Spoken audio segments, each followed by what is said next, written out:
All right, Forward Madison fans, thank you for joining us this evening. My name's Conor Caloia. I'm owner, chief operating officer of Forward Madison, and appreciate your time this evening.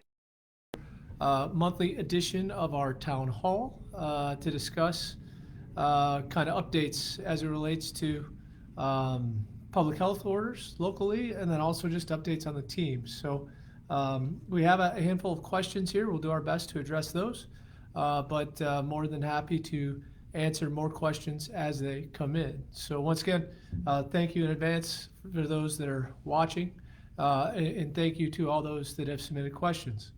All right, so let's jump in with yesterday's order, health order number 14, I think it is. That order did a couple things. First of all, big news, big progress. Outdoor events here in Dane County, City of Madison, are up to 500 people now. So outdoor events have gone from 100 to 500. Sounds like we're having some audio issues on Twitter. If you want to keep talking,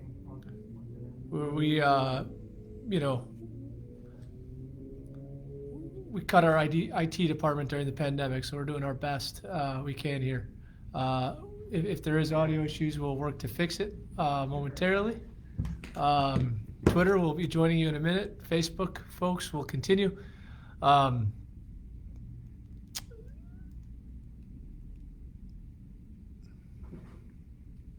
try to work it out.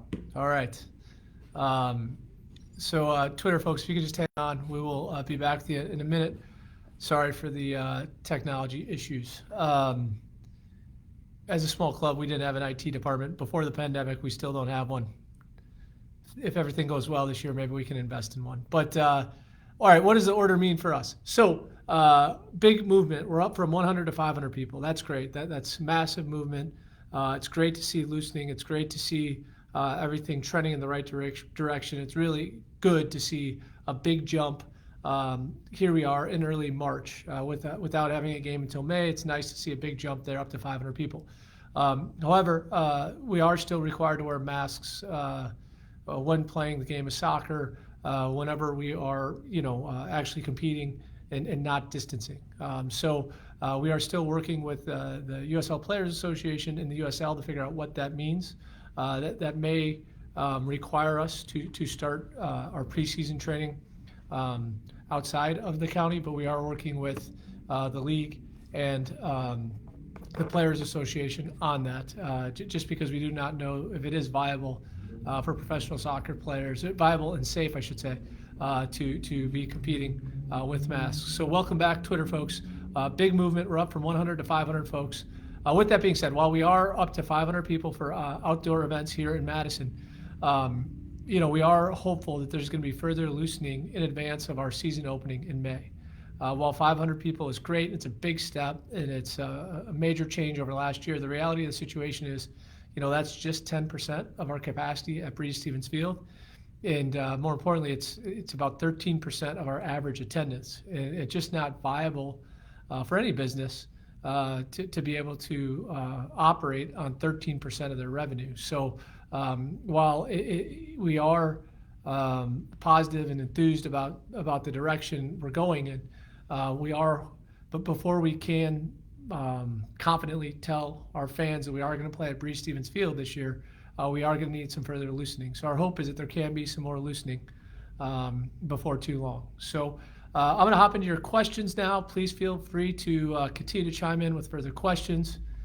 We've got some tough questions today. We have some softballs as well. I'm good with anything, so I'll do my best to answer it. And once again, appreciate everyone's participation in our monthly town hall meeting. Sylvia and Carlos say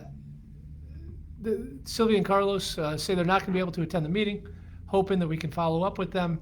But they bought season tickets last year, weren't able to use them due to COVID, and they weren't able to get to Wauwatosa for our games last year. Will they be able to get these renewed for this year? And if they can attend games at Breese-Stevens Field. So yes, if you were a 2020 season ticket holder and you did not use your tickets, whether it be at Hart Park, and you just hung on to your season tickets, those automatically roll over to 2021 at Breeze Stevens Field. Once we know what we can do as it relates to seating and capacity, we will get you seated. Jovan Chavez from our office will reach out to you and we'll get you seated. We're just not placing people or seating people until we know what our capacity looks like, know where we can actually see people, and know how we have to handle social distancing. But we will see people based on the priority of when you purchased your tickets, and our season ticket holders will come first before anyone else. So if you do have season tickets, you will be the first people in the stadium in a reduced capacity situation. So please stay patient with us as these orders come out. As we learn more, we will continue to communicate with you, and we will get you placed and get you in as we can. This current order goes into place starting next Wednesday, and then we expect another order around April 7th, or to go into effect starting April 7th. And that will really be the order that kind of dictates or determines the fate of our season at Breeze Stevens Field. So that next health order that comes out April 7th, that's when, following that order, we will make a definitive announcement and statement as to where we will be playing in 2021. Our hope is it is Breeze Stevens Field, but like I said, we are hoping for some further loosening before we can commit to come back to Breeze. Brian Anderson asks, did we sign Jake Keegan because my son's name is Keegan?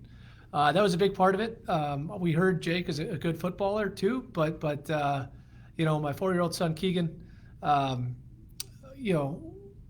thought Jake Keegan was pretty cool, so that helped, push it over the finish line. Brian also asks, what delicious beers will we have at Breeze Stevens Field? So assuming we can return to Breeze Stevens Field, we'll continue to have a wide complement of beers, local, domestic, and then also hard seltzers as well. So we'll continue to work with White Claw. We'll have a handful of local breweries, including the Vintage, working with our friends at the Flock on a beer, the Great Dane, and a lot of other great local breweries, including New Glarus and others. So we'll continue to make sure we have a wide selection, and then also continue to increase our offering of seltzers as well. Not sure if we'll put a seltzer and a watermelon in 2021 or not, but if we do, I'm sure it will sell well like it did last time. Another question from Brian, will Forward front load its away games this year as we have before, or will they be blended more randomly into the schedule? So just a little bit on our approach to the season. The first few years we have been on the road, to start. I think year one might have been the first 3 weeks. Brilliant idea in 2019. We wanted to, start as late as possible as we could at Breeze Stevens Field. So we were on the road for 3 weeks. We came home April 27th, 2019. Sure enough, the one day that it snows in April, we have a home game. So that idea of pushing the schedule back didn't work too well. We did push back a little bit in 20 as well. And here's where we stand. We don't have a schedule yet. We're hoping soon we will be close to being able to share something with you. We haven't seen a draft or haven't seen anything yet, but we're hoping that that's coming soon. We do think it makes sense for us to start on the official start date of the league around May 8th. We aren't going to ask our guys to spend a lot of time on the road. We want to make sure that competitively we're putting our best foot forward. With that being said, given the local orders, given the local situation, playing more games in the back half of the season is probably good for this club, but we aren't going to push for that. We're going to kind of wait and see how the chips fall, see how the schedule falls. But we are not going to ask for an extended period of time on the front end of the schedule because we do not think that that's fair to our folks from a competitive standpoint. Melissa Miller asks, we're out of the deep freeze. I just saw that the field has been uncovered from snow. When will we get events back and get people back to working at Breeze? So yes, I want to give Trig Shenander from our operations department a little shout out here. Monday morning we had about 8 inches of snow on the field, and as of yesterday, 5 o'clock, the field is fully clear. So we'll start hosting athletic events, not necessarily spectator events, but athletic events at the field as early as this weekend. We'll start doing field rentals. Breeze is looking great. It's clear. And our hope is it stays clear until March 20th when the players report and we start looking at getting guys out for training. So thanks for the question, Melissa. Jay asks, have you considered hosting a series of soccer masses on game nights, much like a traditional Catholic polka mass? Religious services appear to be exempt from crowd limits. Jay, we like the way you think. We like the creativity. We've tried that one, and while many people may view what happens on a Saturday night at Breeze as a form of worship for some, unfortunately, we have not been able to qualify as a place of worship yet. Jay, if you have an interest in maybe working in the legal department of the city and the county, you might be able to help us. But we've not been able to convince anyone that we are a place of worship quite yet. Like you, Jay, we try and be creative with these orders. With that being said, we do want to be respectful of the health department, and they've been great. They have not had an easy job working with businesses and our concerns and questions over the last 11 months. And while it would be fun, to do a polka mass, I'm not familiar with that, but it sounds fun. That's just probably not in the cards. We're going to play by the rules and keep working with the health department and appreciate everything they're doing. Kevin Mahaney asks, what type of community outreach will you be doing during the 2021 season? What are our objectives, our desired goals with this initiative? How much of an impediment in general is COVID with regards to community outreach? Kevin, that's a great question. Community is what has made this club. Community outreach is huge for us. We're having to get creative as to how we do that community outreach, given the shutdown the last 11 months. I mean, we are a football club, but we're also an event company, right? Whether it be match day or non-match day, we do all kinds of event-related stuff to get people to gather, and we haven't been able to do that since last March. And so that has created some obstacles as it relates to how we engage in the community. But with that being said, while we haven't been able to do events, we were able to do more fundraising-wise in 2020 than we did in 2019. We did a Pride kit, we did the Black Lives Matter kit, we did the Match First Madison for COVID-19, where we raised a bunch of money for meals for healthcare workers and also some money for the River Food Pantry. So we raised, I think, more than $50,000 last year during the pandemic for local causes. We'll continue to do that. We are going to hire a new community outreach person. We'll announce that in the next few weeks. And while we are still shut down, kind of from an event standpoint, we are going to work hard to engage with the community. We think we need to do more with the youth soccer groups and kind of get that back in 2021. That was obviously stalled in 2020. But beyond that, continue to reach out and touch a lot of nonprofits. We were excited over the weekend to launch that Jesse Owens inspired track jacket that raised money for the YWCA, that partnership with the Featherstone Flamingos. And I think you'll see us do more club merchandise collaborations to raise money for local charities. With that being said, if there are local charities that are interested in working with us or I have ideas on how we can further get out in the community, we're always open, and we love hearing ways that we can engage and hopefully create some positive change locally. Ross Larson asks, what is your favorite Forward Madison clothing item? That's a good question, Ross. And I just realized I don't have anything on today. I'm a little too formal, I think, for this chat. But I've got an original hoodie. I think it was one of the first Hummel zip hoodies that we did. And it's like worn out, almost has holes in it now. It's been 3 years, but that's my standby. The original. I think there's something about that first year of when we launched this thing. We didn't really know what it was going to be. And that merch from the launch and from the first year kind of has a special place with me because we were kind of flying blind and had no idea what we were really doing launching a club. And so yeah, some of that original stuff is my favorite, but we continue to have some good gear. And I know we have new gear coming as well. I know we've had a lot of questions about our kits. Are we going to have new kits for 2021? We're working on it.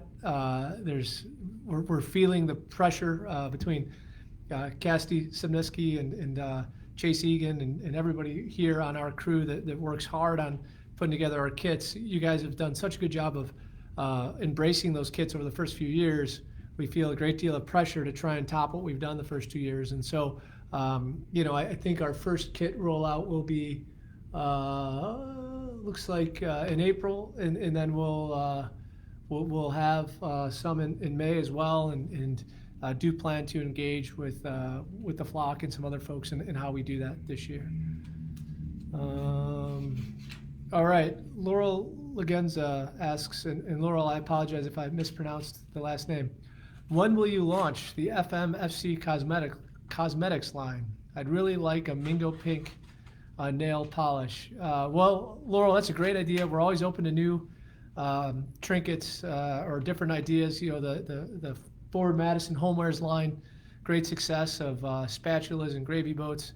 We have not gotten into cosmetics yet, but I think now is the right time to do that. So I'll send a note to Chase Egan, who does a great job in all of our apparel and merchandise, and I'll see if we can get a custom Ford Madison pink Mingo nail polish. I think you could, a drip nail polish would probably be appropriate too. And I have no idea how you make nail polish. I have no idea where you produce it or how that works, but we will look into it. I can assure you that. And Laurel, you will be bottle number one if we get that figured out. Jake Schapp asks, with the upcoming concerts happening at Breeze Stevens, I would assume that is good news for the Mingos returning to play at Breeze with fans. Well, Jake, thanks for the question.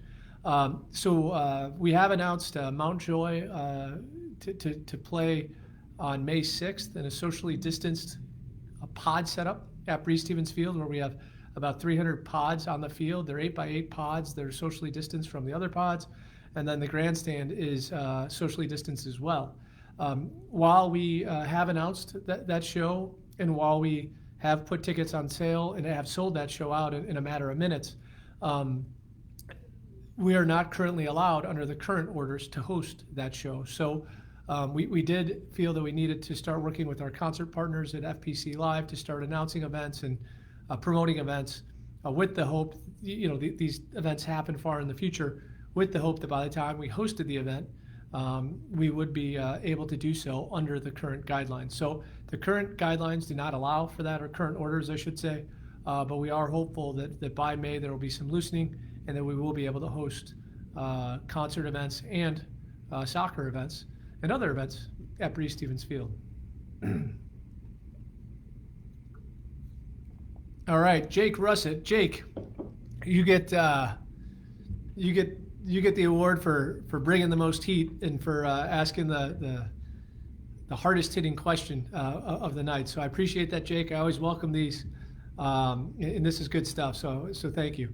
The players we've signed with USL Championship experience seem to be fringe players who don't really have stats to back up a higher level of play, while Omaha, Richmond, and the Red Wolves, Chattanooga, have all brought in exciting, more proven talent. In your opinion, are we stronger going into the 2021 season than 2020? And the last question is, are we title contenders? So I think there's a handful of questions there, Jake. I'll do my best to answer them. First of all, I appreciate the candor and honesty. Yeah, we've signed some guys that have something to prove, and that's why we've signed them. If you look at the way some successful teams have been built, especially at the championship, it's by uncovering and finding players that are talented players that maybe haven't had a chance to prove themselves. And so we think we've got a good mix of proven players and those that maybe have a chip on their shoulder and have something to prove. And we like, I'm extremely bullish on the roster that Carl Craig and Neil Labadie are putting together. I like the quality of player off the field, and I like what they're doing on the field. The second question is, are we stronger heading into 2021 than 2020? I feel we are. Yeah, I definitely feel we are. I think there are pieces to be added yet. We're not done. We are going to continue our partnership affiliation with the Chicago Fire. We think we'll get some good pieces from them as well. But year to date, if we're comparing the two squads, I do feel better heading into preseason 2021 than I think I did at this time a year ago, and I've got a great deal of confidence in Carl Craig and what he's doing. So, yeah, I'm feeling good. I think the questions are fair, Jake, and I think ultimately it's just gonna play out on the field. As to your question, are we title contenders? If we're not, I shouldn't be here, and nobody else should be here. We're not doing this for fun. Yeah, we have fun with what we do, but we're doing this to win a championship. We're investing more money than we did a year ago in our roster, in the support for our roster and for our technical side, and we're making that investment in the middle of a pandemic. So yes, I think we're contenders. We better be contenders, and we do this to play for championships. We're not doing this for fun. We're not just putting a team out there and having a party at Breese Stevens Field. We want to win, and that was evident in year one. We tried. We put resources into year two. That didn't work, but we want to win. We better be contenders. That's the expectation. That's the expectation from our fans. That's the expectation from ownership, and I'm pretty darn sure that's Carl's expectation as well. So, and I think everybody you're seeing us sign, they're talking about championships. That's the goal here. That's what we set out to do when the guys report on March 19th. And yeah, we better be contenders. So, Jason, we have more questions? Give me a second. Would you like to share those with me? All right. Jason Klein, our digital guru. Hey, not to talk about Jason's, personal, not to talk personnel issues, but the last time we did this, there was several, more than one people asking for Jason to get a raise. And, we will neither confirm or deny that, but I'll just let you know that your voice was heard. So thank you. All right. Eric Pert wants to know, what made you choose Phil Bruno as your new goalkeeper? Tim Zubak asks, thoughts on Phil Bruno? The Phil Bruno fan club is strong, it appears. My thoughts on Phil Bruno. First of all, I trust Carl Craig and I trust Neil. I trust what they're doing. I think to get somebody that started 13 matches or appeared in 13 matches at the championship last year, that's a good thing for us. Phil is at an age where he still has something to prove and has a lot of good years ahead of him on the field, and so I'm excited about it. I think it's a good signing. Chris Brady was with us last year and was just I think one goal shy of winning.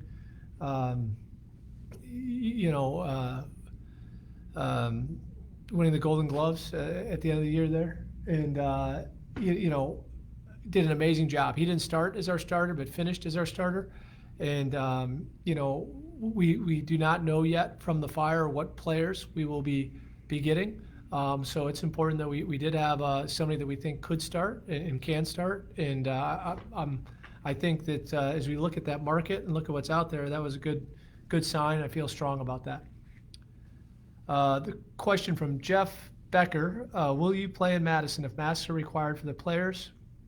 Are our competitors willing to play under those conditions? That's a great question, Jeff. That's something that we're working collaboratively with the Players Association, the USL Players Association, and the USL. It's unclear if that'll be allowed. I think there are some health concerns or safety concerns, I should say, about masks and potentially causing impairment as it relates to vision. That's something we're working through. We won't have to make that decision on playing games until May. Our hope is that there's maybe a change in that order before May. But the question in front of us now is, will we train? Will we start training in Madison here with masks? And that's something we're still working out. We've got a couple weeks to figure that out. My friends out in Utah, the Wasatch Mingos, hope you guys are well, want to know what my perfect Sunday is. Well, in season, it would be a 4 o'clock game at Breese Stevens Field and getting a win, kind of like we did that last game of the year in 2019 over North Texas SC. That was pretty cool. So in season, while I love Saturday night games, a Sunday afternoon one can be fun as well. An out of season one it's a family day. I've got a couple young kids and a great wife, and family on Sunday is ideal for me. Nothing too crazy. Matt Keegan, not sure if he's related to my son Keegan or Jake Keegan, but why are UW athletes allowed to compete without masks, but ours are not? Matt, that's a great question. That's a really good question. My understanding of it is that the UW considers UW campus to be state land, not necessarily city or county land. So the UW is not does not follow local ordinance or local orders, I should say, not ordinance, local orders. So activities that happen on state land at the university are apparently not subject to local orders because we are, in the city and the county and not on state land. We are required to follow the local orders. Oh, this is probably the second hardest hitting question we'll get. But David Brown, great question. Love the thinking here. If Breeze is a go, will Leonella Bessie, of course, and then Rose Cowbell, our newest mascot, have to socially distance and wear masks? Well, it's only safe that they do. However, they are one family, so I think we'll probably have them in masks, but they won't have to distance because they are in the same, I guess not household. They're in the same barn, so I think if you're in the same barn, you don't have to distance, but we'll have to talk to our friends at Haven's Petting Farm and see what we can get going as relates to a mask. But yes, if we are at Breeze, we're going to go from 1 to 2 mascots this year. So excited to introduce Rose Cowbell to our loyal fans. Berlin Boy 101 asks, will Chris Brady be playing for us again? We would love to have Chris Brady with us. We don't know quite yet. The Fire start camp soon, or have started camp, I should say. And we won't have a better handle on what players will be working with the Fire on until they break camp, close to or kind of a week or two into our preseason. Sean Atchison, I follow you from London. I met 2 of your workers who were touring Fulham FC 2 years ago. Well, Sean, that was me.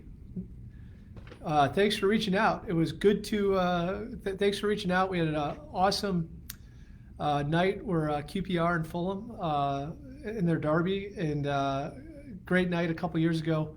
A really good trip to London to learn some more and build some relationships. But thanks for reaching out, Sean. If you're ever over this way, let us know. We'd love to show you a match at Breeze Stevens Field, and maybe buy you a beer. Laurel and Janelle Sandine ask, Mingo Pink, or maybe more of a statement than a question, Mingo Pink colored lipstick would be great. Yes, it seems like our cosmetics line, there appears to be a lot of money in cosmetics, right? Like, isn't Kylie Jenner a billionaire or one of them? So maybe that's how we become billionaires and start our Forward Madison cosmetics line. I have no idea what we're doing, but we'll give it a try. Dwight Walter says, greetings, Conor. Look forward to seeing you at Breeze Stevens Field. Dwight, we excited to have you back as soon as we can start hosting events. Dwight asks a good question. If a player has asthma or breathing problems, would they still have to wear a mask under current restrictions? I believe there is an exception for those that have health-related issues and can't wear a mask. Janelle Sandine asks, will there be any more happy hours with the new players? And then do you know how many lone players Chicago can give? Well, Janelle, I'll ask that first. I'll answer your second question first. I do not believe there's a limit as to the number of lone players that we can get. That number was 3 last year. Our expectation or hope would be in a similar range this year, but like I said, we won't know for some time yet. And then as to your question with happy hours with new players, we would love to start doing public events again. We would love to be doing happy hours. We'd love to be doing this town hall in person, which maybe we can do a month from now. But as it relates to the players will continue to be in a kind of covered bubble situation where they will test weekly and then have very strict protocols they need to follow to make sure that they are staying safe while the COVID pandemic continues on. So, the players will be likely be prohibited from doing anything kind of like that happy hour social that we've done in the past. However, Janelle, once we're allowed to start doing that again, you can rest assured we'll get back in the community. we're itching, we're ready, we want to get back, putting people together, because that's what we do here as a club. So I'm being told we're getting the all clear here, that we're all done. Appreciate you all taking a half hour to talk forward Madison soccer. Appreciate your continued support. Once again, I want to thank all of our season ticket holders. Without you, we wouldn't still be here. The way you guys have supported us and carried your money over to 2021, we really appreciate that. And we'll also want to thank all of our corporate partners that have stuck with us during these challenging times. So thanks for the continued support. Appreciate your time. We'll keep doing these every month, probably the first or second week of the month, based on when the orders come out. Our hope of these is to just be totally transparent, tell you what we know, and communicate, as much as we know. So appreciate all of our fans out there. Appreciate you tuning in, and look forward to talking to you next month, if not sooner. Thank you.